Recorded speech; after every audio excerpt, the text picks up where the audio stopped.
evening, ladies and gentlemen, and welcome to the Mahoning Drive-In Theater, the largest single-screen drive-in in the United States. We're certainly glad you could be with us this evening, and don't forget the concession stand is open with all kinds of great things to eat and drink.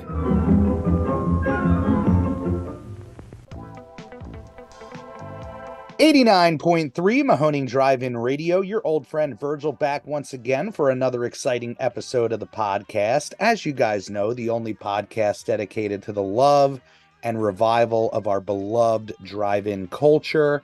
Joined as always by my co-host and general manager extraordinaire, Mark. Say hello, my friend. Hello. Joined as well by our owner and projectionist here at the Mahoning Drive-In Theater, Jeff. Say hello, my man. Hi, everybody. And as we are coming up on almost 100 episodes of this podcast, I just want to take a second to thank everybody who takes the time to support this podcast. It has been one of the most heartwarming and rewarding efforts that we've decided to do here at the Mahoning Drive-In Theater for so many reasons. And the love that we get for this podcast, it is not lost on us in any way. It really does feed the fire, knowing that this goes out there to the entire world. And if they want to get a deep dive on the love of the drive-in culture, they have a place to go. So for today's episode, we decided that we were going to try to review the 2023 season up until now. And since you guys always hear us, we figured to give a little bit of perspective, we'd bring in a fan favorite. You know her. You love her. Mama Beth, our concession manager here at the Mahoning Drive-In Theater. Say hello, Mama Beth. Hello, Mama Beth. She pulled a Jeff. She's stealing your line.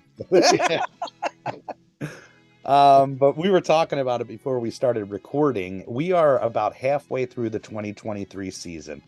And just like any other year, it sweeps us up. The wave comes and just knocks us over and pulls us in, and it's a swim, you know? So for us to recall all of the things that happened this year, we're going to try our best, as our brains are on about 50 other events that are upcoming and that we're planning for. So let's just start, I guess, right at the top. The 2023 season opener, Wizard of Oz and Willy Wonka. For me, I gotta say, this year felt like a rebirth because that was the first time that the audience got to come in and see the work that we did on that projection system.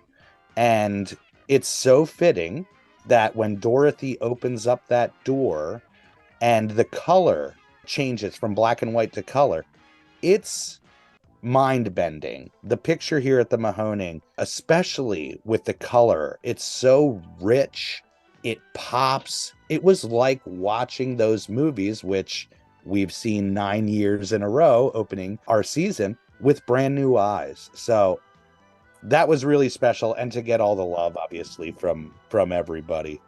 But anything choice jump out for you guys? Zeneca had a photo op, which she had done last year. The films are always Wizard of Oz and Willy Wonka, and the snack bar was decorated in grand fashion with, you know, candy items and Wizard of Oz items and all that. But she had set up this thing that basically was Oz the Great and Powerful, and it looked like you were talking live to this visual manifestation of the Wizard of Oz, this green face. And it's, I don't know the wizardry behind it. You literally could see the woman behind the curtain if you walked just around the corner from where she was doing it. But as far as some little kids were concerned, they were talking to the real thing. And that's the kind of thing I love that we do, and that our production team and our cosplayers and our photo op crew do, is to create something where a little kid can be fooled into thinking that something walked out of the movie and into their life. And it was just really, really cool to watch. And she was reading all kinds of like the corniest Oz-based jokes. I don't know where they came from, if they were retooled jokes from other joke books, or if there is some kind of Wizard of Oz joke book out there. But it was really funny. And also there was a kid's birthday party there. A little girl had her birthday party there, and it was, I don't remember how many of them there were, 5, 6, 8, 10. So it was a sizable birthday party. And they went into the projection booth, as people can, and got a tour. And our good friend and former podcast guest, Jeff C., was there, who's a film fanatic. And he was he was supplementing Mike Drumbore's knowledge and giving these kids this tour. And I took a couple photos of all of these girls in rapt attention as, the cinematic wizardry of Jeff C was laying upon them the knowledge of how 35 millimeter works. And funny enough, later on, when it came time to pull the winning raffle ticket, we had no winner for the raffle. And these little girls came in and they had a number that was one off from the winning number. And they were really sure that one of the members of their group who had left early before the second film maybe had the winning ticket. And we were like, yeah, sorry, you kind of have to be here to win it. And I said, well, look, if they have the winning ticket and they can send us a photo of the winning ticket and it's the winning ticket, we'll let you guys take the stuff, figuring some kid isn't going to Photoshop a fake winning ticket to get. Right. And sure enough, I mean, we were like ready to close the doors and close the snack bar for the night. And a photo came through and the little girl who had left did have the winning ticket. And they were like cheering and screeching and jumping up and down. And they were just like overjoyed that they had won the raffle, or that their friend who wasn't there had won the raffle. And it was just I'm sure it was their first time at the theater. And what an amazing first time for these kids to see how 35 millimeter works and win the raffle at the same time. Yeah. I think that's great. Yeah. Give the customers a little something extra. When you walk in the concession stand, that's not all you see is concession. You see special setups or maybe a little photo op. We have the big ones outside, but sometimes we have little ones inside. It's just something extra for our customers. Well, that's what I always tell people. I'm like, even if you're not hungry, if you think you don't want to eat, come into the concession stand and look around and see what there is to see. And it's so much more than just a place where we serve food. No offense, Mama Beth. It's a whole atmosphere in there. It's a place you want to hang out. And then once you smell what's being cooked, you may change your mind about thinking you don't need any food. Yeah. Also that weekend too, the theme of this year thus far, heavy rain pretty much all weekend long. And it was amazing. I was saying to somebody, we're showing 2 old movies that we show every year, and huge crowd, huge line waiting to get in. And it was raining the whole time. At times it was pouring and people still came out and had a great time. Yeah, great. That anticipation. People can't wait to get back. First show. How about you, Mama Beth? Anything pop as far as that opening weekend? It was such a process getting the concession stand up and ready and all that stuff. But once people get rolling, it was like they left yesterday, that just like starts back up. Mm-hmm. I mean, for me, my job kind of starts maybe like a couple of weeks beforehand, trying to get all the equipment up and running and everything, and contacting, my crew and making sure that they're available and everything. But I mean, it ran so smooth. It was literally like we didn't even leave. There was no break between the time that we left in October to the time that we opened in April. And it was just great to see. And it's always nice to see those returning families, but a lot of new customers as well. We were actually talking last night about it, and how many new people we've had come in this year. Yeah, and from lots of different areas too. Yeah, all over the place. We've been starting to call Tuesdays Newbie Tuesday, because the percentage of the audience that comes and tries us out with a little bite-size Mahoning experience on Tuesday, it's crazy. But it's every single weekend. We get those people who are, they've been following us. We want to get to you, and it's really amazing and inspiring again to think that, we're in that infant stages. As many people know us, there's so many that are waiting to get to us, Rolled right into Sunday with Freaked, which was a dream come true 35 millimeter screening, supported by the one and only Alex Winter, who sent along a introduction for that show. And talk about rain. As terrible as the rain was on Friday and Saturday of opening, Sunday was religious. It just it kept coming down and would not stop. And this was our first market, mind you. So we had about 20 vendors set up to try our early gate Sunday, and it just kept pouring. But it didn't matter, because people came out in droves. They showed up early. They supported the vendors. People had all sorts of limited edition merch, and it was such a hit out the gate. And again, for something that we were trying out, it was a real boost to say, okay, this might work out if we can angle it in the right way. I mean, hell, if we could make it work in a torrential downpour, we can try to make this work on any regular day. So I mean, that was the thing. It was pouring hard the whole time, and the vendors were all set up almost entirely outside in tents, and people still came out and shopped. And at the end, Sandy had said the vendors all thanked her and said they couldn't wait to come back. Like, they still did okay despite it being pouring rain. And Freaked is such a funny movie that so many people probably don't know about. I don't think it's too easy to see right now. But I had seen it years earlier because I liked Alex Winter from The Idiot Box, or the show he did on MTV called The Idiot Box that this movie kind of spun out of. And I was laughing out loud nonstop through that whole movie from almost like minute one. It's so good. And the print looked so good. And it was a great night despite watching it through windshield wipers. Yeah, and it poured through the whole movie, and the amount of people that were like, I am not missing the opportunity to see this movie on 35 millimeter. I don't think anybody left. It was one of those situations where people were just in it to win it. And people were pouring in the stand too. I mean, we had about 9 or 10 vendors that were inside the stand, and then we tried our best. Yeah, once I said, what are we gonna do? Like stack them on top of each other inside the stand?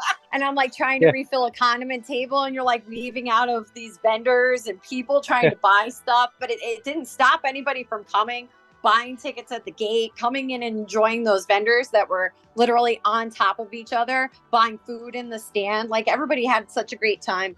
And we did our best, trying to keep everybody dry and assure that everybody was going to have a great time, not knowing, all right, are people even going to show up? And it's amazing to see that, everything we've been trying out this year for whatever reason is clicking, Yeah. That rolled us into our experiment, which was single day events this year. And, being that you guys are the listeners, you may wonder why we did that. So our whole thought behind that was to try out something new that wouldn't rely on the overnight experience, if you will, the connected days. So right out the gate, we started with Remake Double Take with Invasion of the Body Snatchers. And then we had Bill and Ted's excellent double feature on that Saturday. And then the Tenacious D show on that Sunday. So I can say it, of all the memories, like, that is my most memorable weekend.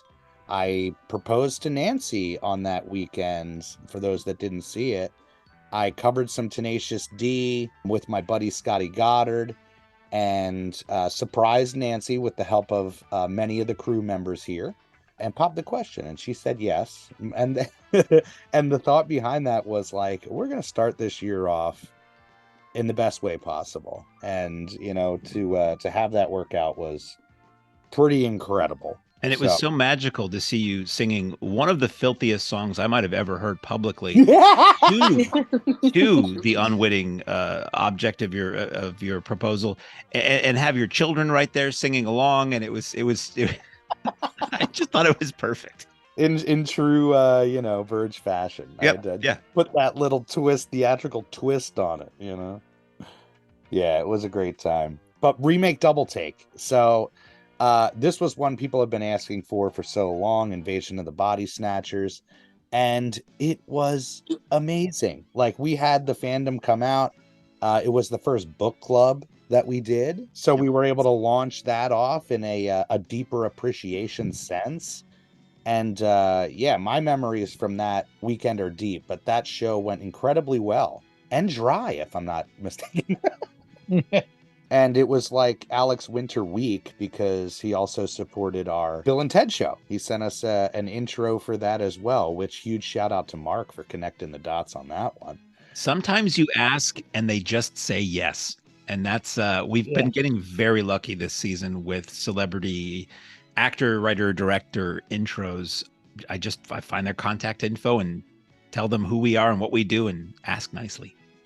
It levels up, it really levels up an event, which we'll talk about with Muppets and our most recent event with Ninja Turtles. It takes the fandom to a whole other level when you have the stars and the creators getting involved in this thing. I mean, if you would have told me in 2014 when we partnered up, Jeff, that we'd be having Alex Winter do an intro, or the amazing guests that we have doing intros. It was unheard of that we would be on their radar. But you hear them saying our name and you're like, oh my God. Right. We're getting out there more and more. And more of the people in the entertainment profession recognize our name and they want to do intros for us. And I think it's fantastic the way this is branching out. And we're getting more and more famous people all the time.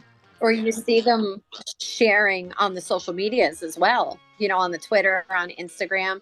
Yeah. Yeah, it's that support, it really has become that support system with everything that we've gone through over our going on 10 years now next year. It's one of those things that people can really get behind. And the fact that Hollywood and the stars of the movies get behind it is pretty amazing. But that Bill and Ted event, same situation. Fandom came out supreme. We had multiple cosplayers. What was the special for that night? Did you do that that was the most excellent burger with the nacho cheese, the chips, the popcorn. Yes. Oh, I think everybody was scared by it, to be honest with you. But anybody who had it said it worked really, really well. So yeah, absolutely. I think it adds, again, that extra layer for people. It adds to the event. Just like last night, we screened Napoleon Dynamite on 35 millimeter. And I kept saying on the radio, is it even a screening of Napoleon Dynamite if you're not eating tots while watching it? Like, I wasn't there, and I looked at our Square register that I can see from anywhere and keep an eye on what our numbers are. And the number 2 most popular item under tickets was tots. And I just thought it just said Tuesday ticket, and under that, tots. I think I sold like 32 orders last night, but I put out a board and I said, with a movie quote, and I was like, but put some chili and cheese on those tots. That makes them even better, Cannibal Holocaust on that Tuesday the 9th. Oh my goodness. So we push the envelope all the time. We put our disclaimers up in the write-ups as far as, hey, this movie's extreme. Don't bring kids. Nobody under 17, whatever the case is. If you like animals, you may want to give it a pass. Totally. Yeah, Exhumed's been hitting the Italian cannibal films hard on Tuesdays this year. Which is what they made their name on. Like, we have to keep reminding ourselves that is, truly when they got their start, they were playing the really rough stuff that nobody else could screen, nobody else could see. And it kind of started their name. So it's natural, that he would push that envelope and try that out. And it's nothing new for us. I think we've played this one before. Am I wrong, Mark? No, we did play it. I believe we did. Yeah. It was during, was it a Diodato weekend or an Italian? That was it. It was early on in the retro thing. Yeah. It might have been like the first or second year. And it was like, I didn't go to it, but it was edgy Italian. It was either cannibal or just Italian horror stuff. Yes. Yep. Oh, gosh. Yes. Because Jeff and I wouldn't attend. We were like, that's just not our thing. So, yeah. And it was amazing because, the funniest line of the night was, Beth said, gosh, the amount of vegans that show up for these type of movies. It'll make you a vegan. That out. I was like, do you think it's going to be a vegan night? Because everybody knows that I offer vegan and vegetarian options in the stand. And I said, I bet we're not going to sell any. And I sold more vegan burgers on that Tuesday night than I sell any other night. I couldn't believe it. I'm telling you, it's that crowd. And even when I was out promoting in the off season, I would hand out calendars, which would have pretty much that whole May calendar lined up, and Cannibal Holocaust just jumps out at you, so I'm handing it to a family. I'm like, oh, come up, we got some greats, and Cannibal Holocaust jumps in their face. But the amount of people at the punk rock flea markets that were like, oh my God, I am not missing that. That's my favorite movie. I mean, you got to question that, but at the same time, it's like, it really is a means to tap the audience, which, if you love the Mahoning, it. Our kind of mission statement is trying to tap as many genres, fan bases, loves of film as we can. And there is, a big fan base for that type of stuff. So I just love that he did it right out the gate. He wasn't messing around. And I think that was one of the ones that we had the lower pre-sales for, but the sales at the gate were incredible. Like Oh, people coming totally. and buying their tickets at the gate. Yeah. I mean, Mark can probably attest to this too, but like on the social medias, these very hard, edgy movies are harder to sell. Even like sharing the poster. Well, I'm just yeah. all right. I'm worried that we're gonna get tagged as like, Yeah. you know, an explicit post or something. So it's like I try to But- post in the event pages for everything. I try to post the trailer, and for some things, it's like I don't know if I should even put the trailer in there. I mean, that's edgy, baby. You know, I just love that our fandom and our fan base is so in tuned with the calendar that they're not going to miss it. You know, as much work and push as we do, it's like I think people have to go out of their way to try to make sure they know when those events are coming. Yeah. So they knew. I had never seen this movie before. And as I was leaving, I had a cheeseburger in my hand, and Rob was like, "You might want to wait because there's a scene with the turtle." Oh, and the I turtle. actually, I walked out, and Beck and I were like, you know, it was like you telling Virgil, keep your head down, and go get in our car. I'm literally facing the screen. I turn over the truck. I'm like trying to get my cheeseburger out. I'm putting ketchup on it. And they're like massacring this turtle. And I could never look at a cheeseburger the same way after that. I just couldn't do it. I will always associate a Mahoning cheeseburger with that poor little turtle. With that image. Yeah, it was That's amazing how well the concession sales did. You know, it's like not the most appetizing, you know, movie to watch. Yeah, that's a film where you want those concession sales up front. Yeah. Like if there was an intermission to be had, it probably would have been a little light on the food. Yeah. Everybody asked me if I sold a lot of hot dogs. Would be very fitting. Very fitting. We rolled into our RoboCop versus Terminator weekend, which was a huge smash. RoboCop 1 and 2 on Friday night, Terminator 1 and 2 on Saturday night. And the way we promoted it was vote with your ticket. Who is the bigger, who's the better? And yeah, Terminator won by far. Who knows if it's because he was on Saturday or if it's the more loved. But boy, oh boy, the fandom came out for both. Saturday was close to a sellout. You know, whenever we play Terminator or Terminator 2, the fandom comes out big time. And a good memory from that, our buddy Nick Squallance of the Reapers brought a standee of the T1000. And he let us borrow it, and Mr. Bones showed up and was able to throw together a photo op in like no time. Like lightning was coming off of him and all that stuff. And I love whenever that happens. It's like very Little Rascals in that sense of like, let's work with what we got, you know? So he spun some magic that weekend, that's for sure. Better than that was my Detroit Wiener special. Just gonna say. Because Mark kept sending me all the Instagram posts as people were talking about having a Detroit Wiener out in the parking lot. I think this was the most fun I've had at the drive-in with my wiener or something along those lines. Put that on a t-shirt. A classy crap. And then that Sunday, we had Blade Runner, which interesting stories behind that one for sure. I don't know if they're ones that we want to share publicly, but there was I'll say there was some juggling going on with the prints. We were able to run the 35 millimeter print, but it was quite a juggle, as it is sometimes, either getting a print here on time, getting it here in the right condition that you want it. But the boys on the projection team have been an absolute dream this year. Organizing the amount of shows that we're doing, the amount of prints that are coming through, not just in, but out. And that was a real pressure cooker for them to know whether or not, are we going to be able to make this show happen down to the wire? But we made it all work. And in a weird way, these little happenings that happen even down to the rain can make an event for you, make it more memorable for you. I was there, and my Jeff actually took Monday off so we could sit outside and watch it because I was not missing seeing that movie on the screen. I've wanted to see it for years like that. So, and it was just beautiful. It was so gorgeous. And again, you know, that just like every single night, the fandom came out. We had people cosplaying. We had people super into the idea of seeing their favorite movie presented on 35 millimeter.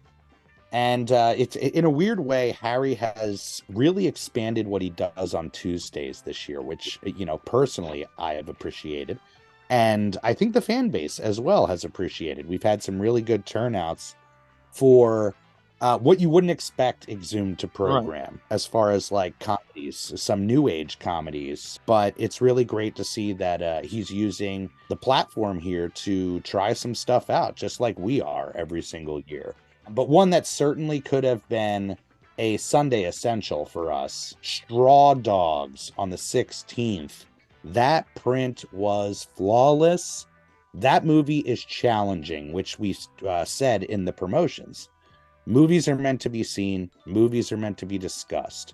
I think it was Sandy when we did our very first interview with her. She talked about the experience of seeing I Spit on Your Grave and then having a deep discussion with her mother. And the movie was the cater to that, the intro to that. And just like Straw Dogs can be challenging, it's a launching point for discussion. But memory for me was taking that movie in and having it look so gorgeous. Trying to remember, it was a pretty good turnout. I don't think any rain on that Tuesday. Yeah, not from what I remember. I remember going out to take the garbage out and coming back in. I've never seen the movie before. And I think Mike was running it that night. And I actually went into him and I said the color and the print, it was stunning. It was just absolutely gorgeous. Yeah. And again, with the projection being really up to snuff this year, these prints just pop. And that's the difference when you're watching it on 35 millimeter, especially when it's that right print in the right condition. It's just fantastic. What was our next weekend there, Mark? We started off, it was May 19th, with the Drive-In Icon series Pam Grier double feature of Coffee, which was a 50th anniversary screening, and Foxy Brown. And we had a video intro from Jack Hill, the director of both those films, director of a lot of classic 70s AIP New World exploitation movies. He did a really cool several minute long introduction for us to kick off that double feature, which sadly I missed. I'm a huge Pam Grier fan, and those are my two favorite films of hers, but life got in the way, unfortunately. That was a mind bender, by the way. We try to get these intros as often as possible. When Mark locked that one in, I'm like, are you freaking kidding me?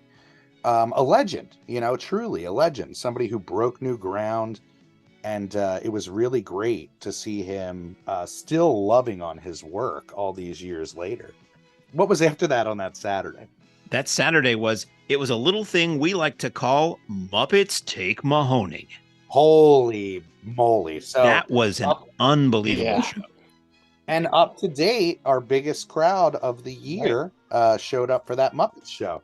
Was a sellout, actually over our safe sellout number. And to see the fandom come out, it was unbelievable. I'm talking about people with their own Muppets, people doing on-the-spot sing-alongs, people gathering in sections and calling their friends, and it was the magic that you really can't plan on, and I can admit it. We were working on this event for over a year. Gene Beretta, the great Gene Beretta.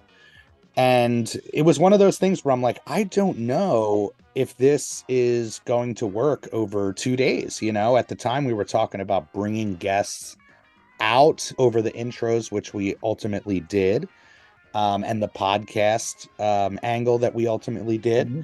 But it was the best move ever, I think, to use the single day Saturday as the testing ground for something to become an annual, because there's really no way to tell. That's the unfortunate thing. Sometimes you think something's going to connect like crazy with a fan base, and it's just so, and people who are fans of the Mahoning, it, we're on like our 8th, 9th year with some of these annuals. When things work, we like to stick with them. So it becomes a situation where Muppets made itself an annual this year.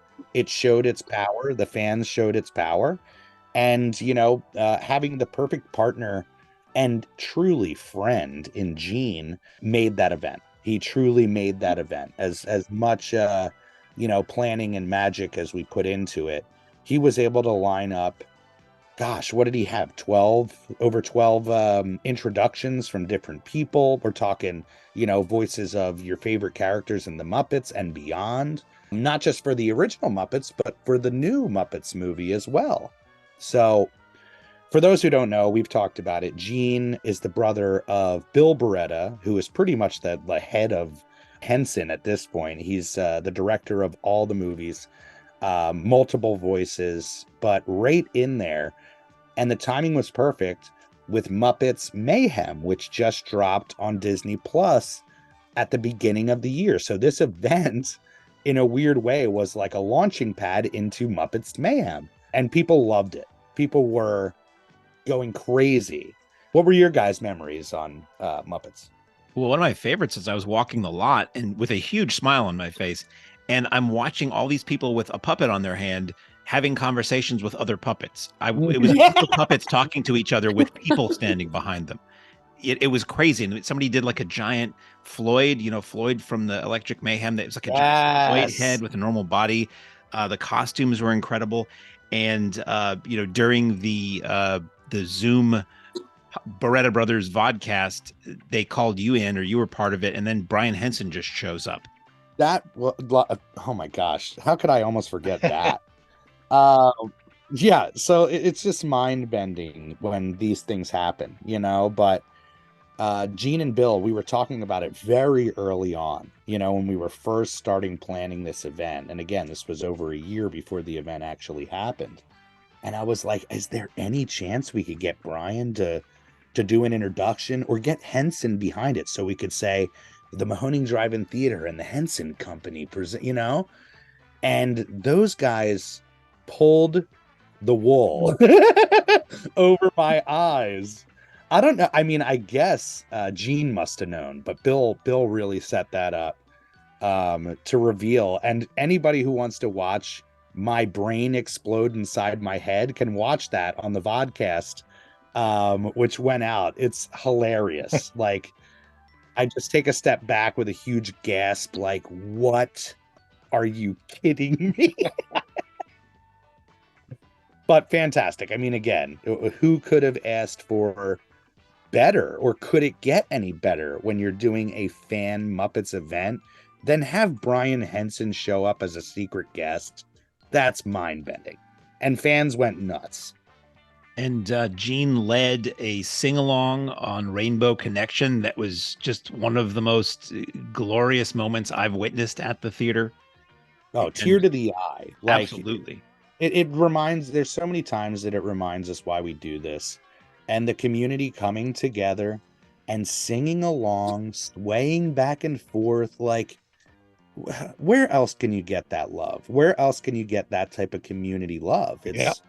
It's really a beautiful thing that I think makes the Mahoning stand out. Anybody can show the Muppets, but adding this icing on top and the appreciation that fans bring to it.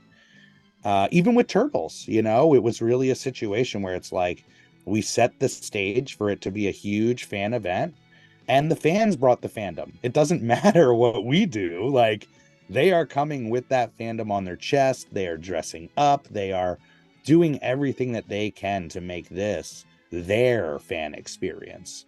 And it really helps every single weekend. Yep. The last thing I had on my list for the Muppets was something I wanted to prompt Jeff to talk about. And because I didn't have this experience at all, but apparently a woman from the Ukraine was visiting us that night, and you got to talk to her. Yes. Oh, that was great. She came into the booth, and she had like a sponsor with her, because they got her out of the Ukraine. She was about high school age, and they gave her a place to live in our country just to get her away from the war. And she had never been to a drive-in theater because they don't have any in Ukraine. They don't have any there, never have.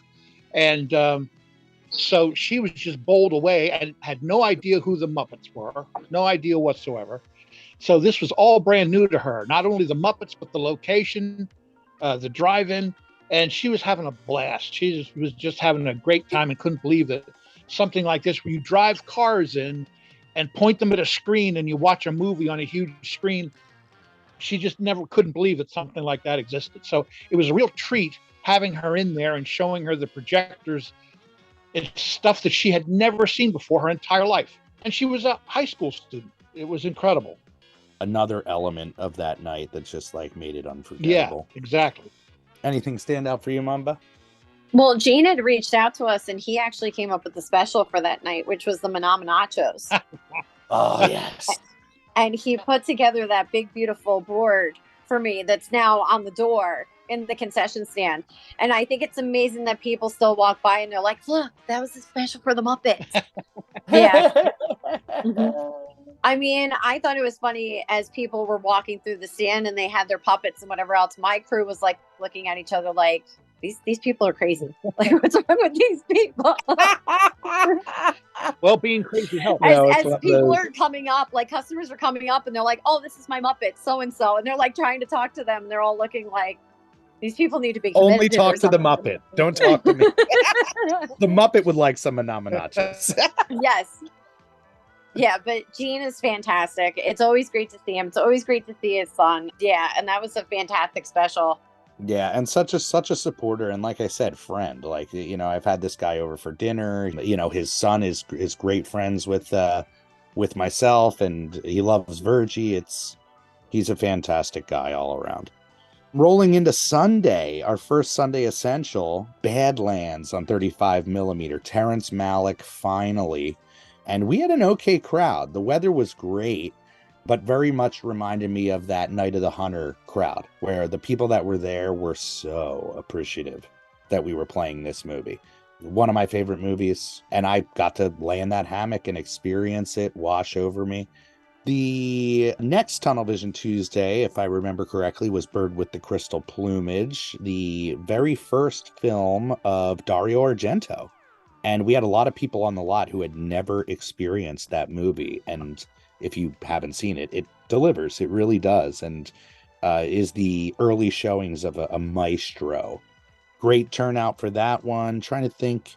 I mean, honestly, I remember we were in full prep mode for Zombie Fest, which, you know, we've talked about it many times on this podcast. It is the launching point for our season, always has been. Yeah. And is for most drive-ins. You know, it's Memorial Day weekend. All the kids are getting off of school. Summer is on the mind. And Zombie Fest was a monster this year. Sellout on Saturday. Very close to sellout on Friday. And the lineup was incredible. Seeing Demon Knight up on that screen played so incredibly well with the crowd. Carnival of Souls, we closed out Saturday with. And you know it, when we do a triple feature, it is a long night. So watching Carnival of Souls in a half day's sleepy state. It's such a dreamlike movie anyway. So to see that, you know, on a really quiet lot with a little bit of a breeze blowing on you through your car or on you, and your mind kind of melds with that movie. Yeah. And I think we didn't have any rain, which was so weird because normally Zombie Fest, we always have rain. That's what we say, the Zombie Fest curse. And it was absolutely beautiful. The weather was gorgeous. Yeah, it was stunning. And Dead Heat as well was on Sunday. That was one that played really, really well. Never screened, you know, in one of those movies even where you're like, what is this? You know? Really great and timed really well. I think Treat Williams, the star, he would pass away not even a month later.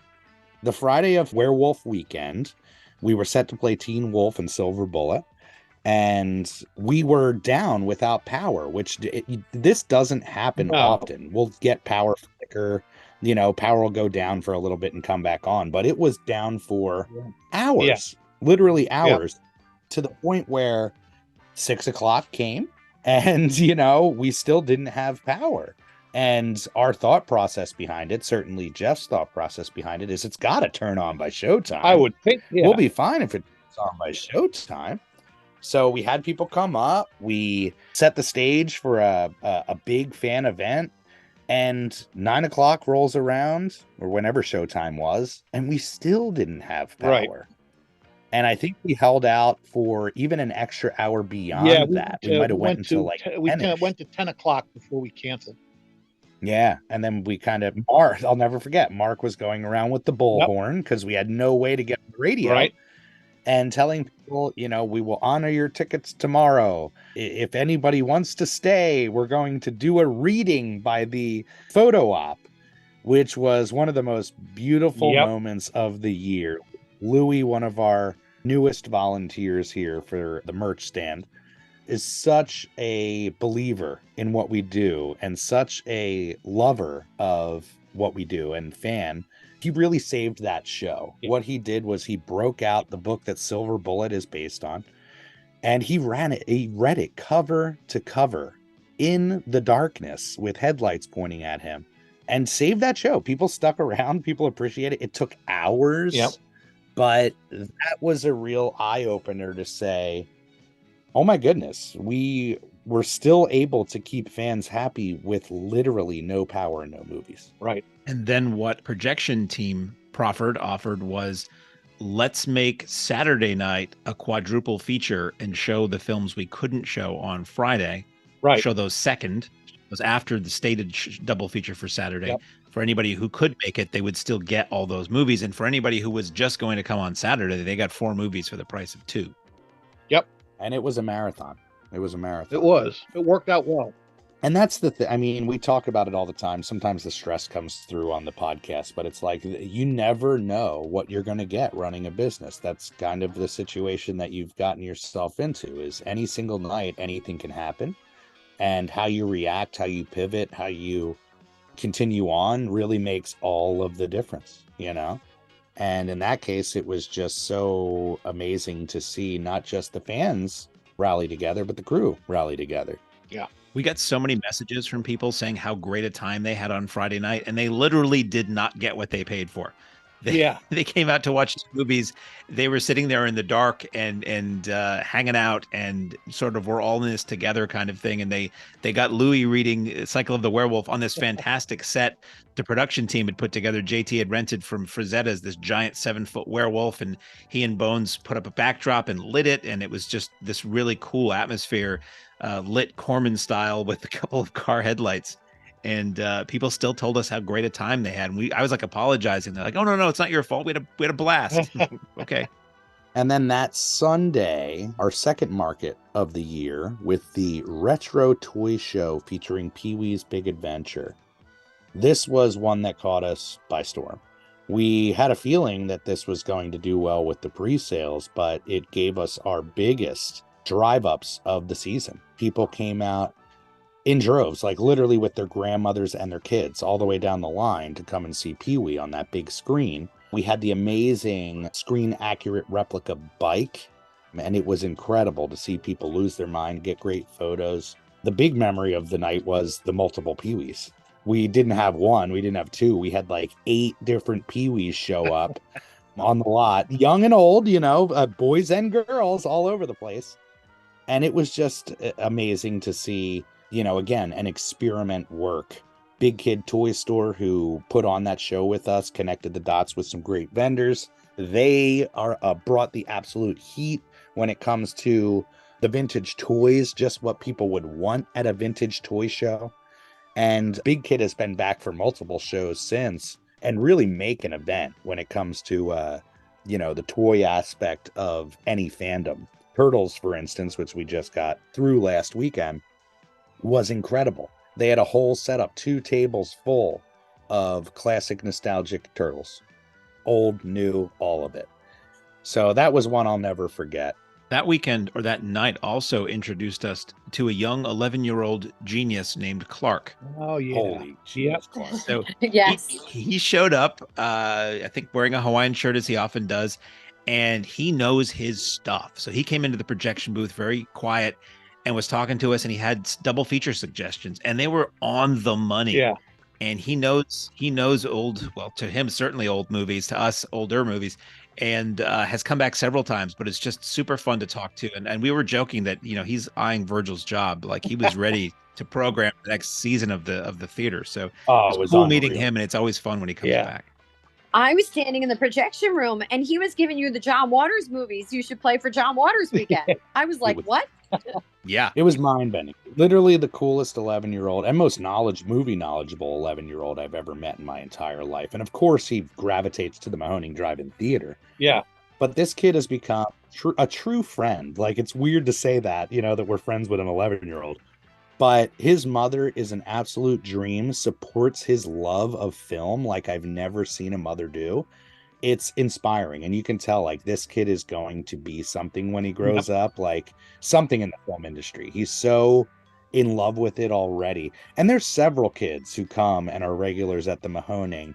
And the amount of love that they have for the place, it's like, I will talk to those kids all day long, even at nauseum, because it just warms my heart to no end that, like, this is their place. Like, this is their Bucks County twin, like it was for me, And one of those kids that weekend was walking around having all the staffers sign his baseball, which was really interesting. Occasionally people will have us like sign the DVD cover for at the drive-in, available now on Finer Streaming Services.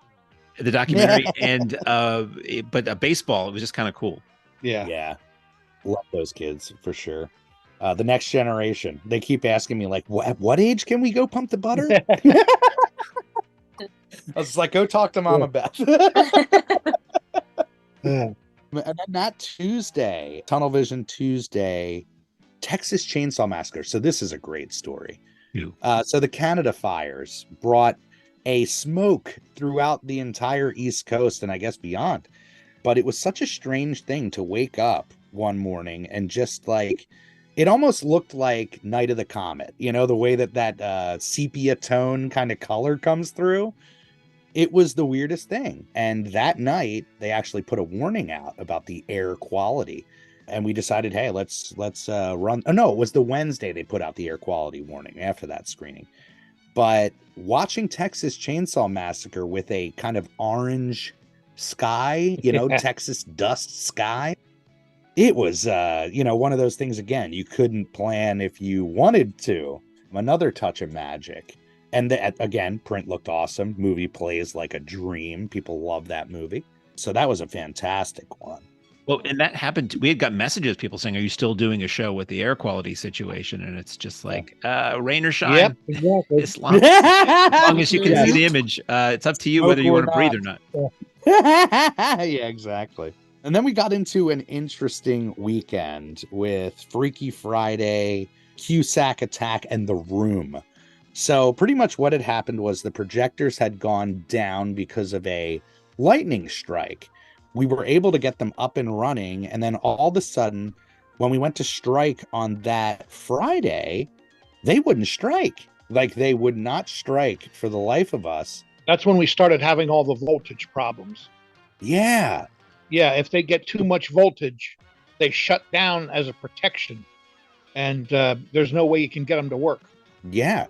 So, and, as many of you guys know, if you listen to the podcast, we brought in new rectifiers this year for the means of, if something goes wrong, we have the means to fix it and the connections to get it repaired. But in this case, the voltage that was coming off of the road after the repair was simply too high and causing the rectifiers to not strike up, which means you can't light the bulbs, which means you can't run 35 millimeters. Right. So that Friday was a total juggle. We're always prepared with digital backups, so we were able to run the show digitally. But that weekend, we pretty much had to run digital because we had to get the tech to come in, do the voltage readings until we figured out we were pulling in too much voltage, do the research to figure out that that's the reason that these things aren't striking up, Right. and then reach out to PPL and get them to adjust the voltage on the pole, which is not a quick or easy process. Right. So luckily, we had already planned a digital showing with Cusack. The Room, I think, was the biggest heartbreaker. We brought in a rare 35 millimeter print of The Room, which we showed before digitally, but we're able to get the print for this screening with Greg Sestero. And unfortunately, we weren't able to run it because we just did not have the means to strike up the bulbs. But that was still an incredible event. The fans came out like crazy. Greg loves what we do here at the Mahoning Drive-In Theater. So whenever he comes out, it's just an absolute treat. And sometimes we can get away with the digital presentation. Tuesdays is not one of those cases. So we had still not had things figured out for our Bullet in the Head screening, maybe one of our rarest Tuesday screenings of the season. So we made the decision to cancel that show. Very first time in our 9-year run, going on 10 years, that we ever canceled a show. Right. And traditionally, you know, if it weren't an exhumed show, we would let the audience know what's happening. We would choose to go digital. But in this case, it's such a rare 35 millimeter screening. We would be doing not just the fans a disrespect, but also the makers of the movie, you know? So we paused on that one. That one got rescheduled for September, I believe, right before Weekend of Terror. So a really interesting week as far as the behind the scenes action going on over that weekend. But everything was able to get up and running by the time we hit our haunted house party with Grady Hendrix. And I can't say enough about Grady. I know we've said it many times on the podcast. We watched this guy grow. We actually watched him grow. So I think he was at the Mahoning year 2 or 3 with his first book, you know, signing, giving away posters, all sorts of fun stuff. And now Grady has become like the most coveted horror author out there, to the point where every single book that he writes is optioned even before it hits the market, it seems. So Grady is a treat.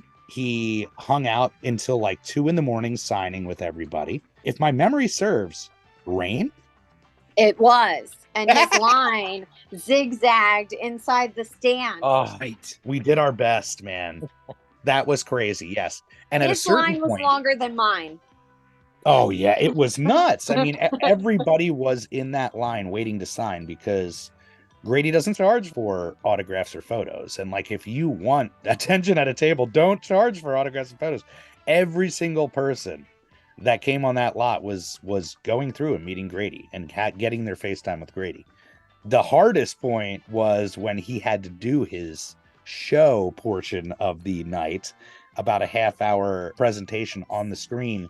He had a massive line that unfortunately we had to say, hey, look, he's gonna have to take a break and do this part of the show, and then he'll be back. And they all stayed where they were in line, like in lawn chairs, like they were camping out for concert tickets or for, you know, the new Star Wars movie. And they watched from like way off to the sides in line his presentation, so they wouldn't lose their space, because he was taking as long as anybody wanted with him, which is great if you're, you know, a fan. It's very personal attention. But the line, it didn't move very quickly, and it was long both nights. Yeah, we'll never forget Sandy up on that chair commanding the crowd. She is incredible when it comes to helping out those guests. I had flashbacks to that classic clip that I watched annually of the Toys R Us manager holding the aluminum baseball bat, screaming at all the mothers who wanted Cabbage Patch Kids back in 1984 because they were like a throng. That's all I could see, because she stood up and she wasn't yelling at anybody. She was just explaining how it was going to work. But it was a magic moment. Yeah, they could have easily started tossing books at her and been like, "Get her!" It was nuts. She really stepped it up and commanded you. I was just like, that's the teacher in her. I was just like, she's not afraid to jump up in front of 100 people and command them down. It was glorious. But screenings went amazingly. Fan base, again, it was nuts. I said it, if Grady would have come on Sunday for Stepfather, people would have come and stood in line. You know? That screening of Stepfather was fantastic. Great programming with it falling on Father's Day. I love that movie. We all got to experience it together at the 24-hour-thon of 2021. I guess 2020. And it's such a great crowd movie that when the opportunity came to program it, it's like, yeah, we got to do this. Terry O'Quinn knocking it out the park. Again, with the eclectic programming on Tuesdays, National Lampoon's Vacation. So talk about Newbie Tuesday. This brought out people who just drove by the marquee and was like, I know that movie. Yeah. Right Turn, So it really worked out. As much work as we do to try to cater to the locals, it really is people traveling in every single weekend to support the Mahoning.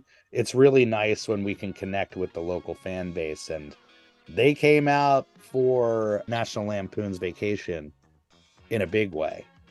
Was that one that you got to watch, Mama Beth? No, I think I went home that day.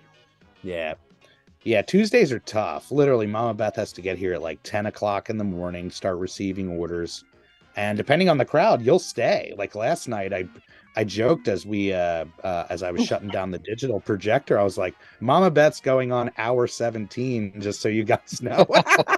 Yeah, well, they wanted to have a fire last night, so sometimes I hang around. Yeah. No, it's so important for the camaraderie. You know what I mean? Like those early years in that barrel fire, it was like our secret trick. It's like, how do you guys all get along so well? It's like, well, we powwow by the fire every night. Mhm. So it's beautiful that tradition's carried on with the young staff. The Jaws and the Jerk screening, am I right? That's coming up next, right, Mark? That was so cool. We had Carl Gottlieb. It was our first ever screenwriter spotlight where we chose 2 films that the same person had written. And we had Carl Gottlieb, legendary screenwriter of Jaws and The Jerk and Smothers Brothers Comedy Hour and Dr. Detroit and on and on and on. He came out to sign autographs, kiss hands, and shake babies, as I like to say. And he was so accommodating. We had a VIP aspect to that show where people could get a photo with Carl in the projection booth holding a reel of the film. And he was just super nice and accommodating. And Sandy did a book club based on his book, The Jaws Log, which was his book about the making of Jaws. And we asked if he would want to come and say hello to the members of that book club who were there to discuss it. And he came in and he sat down with them and he held court for like an hour, telling stories and about filmmaking, about Jaws, about life. And I just was so happy for those club members who really didn't know that that's what they were going to be getting that night.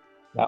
It was so nuts because we didn't mention it during the haunted house, but Grady did the same thing. Right. He hung out for like the whole entire meeting. And it was one of those things when we started the book club, it wasn't meant to be star-studded, but when we have these guests and they're like, oh, a book club? I'm an author. So it really, really lent to the fandom. And, we say it, whenever you play Jaws, people come. Yeah. It's maybe the most programmed movie at drive-ins, but we had to tap into it. And we tried to drop it right around July 4th, perfect timing. But it really worked out with us dropping it 2 weeks earlier because it was the anniversary and everything kept getting shared on social medias about Jaws Day this, Jaws Day that. And it was right on people's radar. Shark Week fell on that same exact week. So again, divine sometimes when it comes to the programming. Yeah, and we had my Shark Bite special. Yes. Yes. Oh my God. Shark Bite special. Rob and Krista ran over to Giant to get him a tomato so he could have a tomato on his hamburger. That's right. Carl was like, you guys don't have fresh cut tomato? And then later on in the night, he had us make him tater tots with a cut up hot dog in it, which then Jeff saw him eat. And then Jeff wanted that as well. Well, I think the Gottlieb was born. Jeff comes in. I'll take the Gottlieb. I never thought about this ever. Tater tots and hot dogs. How about Why not? Thanks, Carl. And then on that Saturday, Cannonball Run fan event. That's one we'll never forget. Mark did a bang-up job connecting to the fandom, getting out multiple cars, folks who have made the run. It was so cool. To see those movies was just so great. Like the print that I thought we were going to get for that fell through, so they were both digital. But we had an Adrienne Barbeau introduction, which was just warmed my heart that she would do that. And a preview of a new Cannonball documentary that's coming and some other fun stuff. A super rare Cannonball related thing we played after the movies. And we had a couple guys who had done the run recently. They'd driven their car from New York to LA at record speed, and the stories they had. And we had a friend of mine who shall remain anonymous, who dresses up as Captain Chaos, Dom DeLuise from the movie, and he looks exactly like him. So he showed up, and it was just hanging out with the car guys was just the coolest. And they were just happy to talk to anybody and share their stories. And some of the stories they had are just unbelievable. So it was a night. You let me do it once before and you let me do it again. I programmed the night exactly specifically for me, and we charged other people to come and join us, and it was just it was wonderful.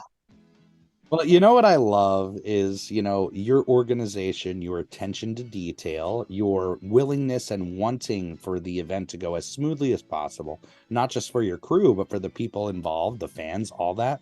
It's a dream come true. It was for me. Yeah. It's my favorite movie. I was so excited. Oh, and I went out and I watched it. Oh, good. Mm-hmm. Yep. I didn't miss that one. Yeah, I thought it was a great selection. I mean, sometimes you run classics and they don't do quite as well as you think they're going to do. But then in the end, you don't care because the people that came really wanted to see it. And it was just a great night overall anyway. So That's the way it is. Yeah, absolutely. That Sunday, we closed the weekend out with yet another market with our drive-in punk rock flea market / vinyl market with Rock and Roll High School. Let me just give a shout out to Dave Wright. Dave Wright is an ultra fan of the Mahoning. He's a volunteer whenever he's on the lot, willing to jump in, and has been for many years. He's a lover of 35 millimeter and also the music culture. I don't know if I know anybody more knowledgeable about the kind of punk movement than Dave Wright. So what he did for us was not only connect the dots with Asbury Park, who was our co-sponsor for the evening and also their vending with amazing records. He connected the dots with Take It Dee Dee. He's friends with some of the band members. They are a Ramones cover band. And normally what we do when we have bands out is we put them underneath of the screen and we have them play. It makes sense. The power is all there. Folks can come up and get involved. Being that it was a Sunday, it was a smaller crowd. We had vendors all kind of set up, not under the screen, but along the building. We made the decision to put them on the photo op stage. It was one of the coolest moments ever at the Mahoning to see pretty much the Ramones come back to life and rock out for a good 40 minutes on a legitimate stage. I don't know how you guys felt about it. It got really loud, but man, did they rock. They were so much fun. And the stand actually quieted down. So we all came out of the stand to actually be able to see them play. And Becca said, how did we get the Ramones here? This is so great. And Dave goes with a shovel, like without it, like with a shovel. That's what he said. I just love seeing the kids out there boogieing to the rock and roll. Yeah, and it meant so much to people. You know, you had people there with their kids rocking out, knowing every word. It was fantastic. Again, connecting to the fandom. And a fun t-shirt that picked on the concession stand, not serving pizza. You know, Tom sent me the design. He's like, is this okay? I was like, you better ask Mama Beth if that's okay. It was the Ramones characters, and they all had little word bubbles above their head. And one was like, oh, we're going to the drive-in. I'm going to sneak in the trunk. And the one says, got Moxie, and do they have pizza? That's like, I feel attacked. It's okay. It's fine. I got big shoulders. It's fine. That's right, baby. That's right. And that Tuesday, whenever we can bring Arnold to the screen, like we said for Terminator, the fandom comes out. Total Recall on 35 millimeter. Absolutely bonkers Verhoeven goodness. Fantastic screening. Print looked great. It was a fantastic night weather-wise, if I'm remembering correctly as well. And really every Tuesday has done very well this year. You know, we were talking about it last night in the booth about it finding its audience and having this kind of core base that always comes every Tuesday. I don't know if it's that, you know, because as much as we have the regulars come out, it's people coming in and trying things out, trying us out, I guess I should say, and giving it a little taste. But it's certainly been a nice average for Tuesdays. And we got a great compliment with somebody saying they came back at somebody who was like, oh, it's on a Tuesday. They were like, this is genius to program things like this on a Tuesday because it's a day that people don't normally go to the movies. It's a hook to get you there. And like we always say, what are we going to play garbage on Tuesday? Tuesdays and everybody wanted to win that raffle. Nobody wants to see. Oh, everybody wanted to win the raffle because there was the pin with the lady with the 3 boobies. That's right. So everybody put in for that raffle. Yep. Yep, them 3 boobies on 35 mil. I'm telling you. We made some. I might have tossed a couple bucks in on the raffle. I'm just saying. I wanted the pin. If you're going to have a female mutant, you might as well have 3 boobies. That's right. Screenwriter literally turned and did a chef's kiss after he wrote that. I stayed and I worked that night with Zoe, and Zoe goes, what's up with this? And I'm like, oh, it's a part of the movie. You have to sit and watch the movie. It's great. Yeah. Hard to explain. And speaking of pins, I'd say Godzilla-Palooza is a good place to put a pin in it, as that kind of rounds us into halfway through the season. Exhumed Films waited 3 long years to bring back Godzilla-Palooza. The love for Big G, especially at a drive-in and the drive-in setting, you cannot keep people away. And that was certainly the case. We said it, hopefully it's not another 3 years until the next one comes back, but it was a 4-night marathon run of all things Godzilla, young and old, and it was just a phenomenal event. And we had a 12-foot, 14-foot, 18-foot Godzilla created by Jason and Riggs Miller.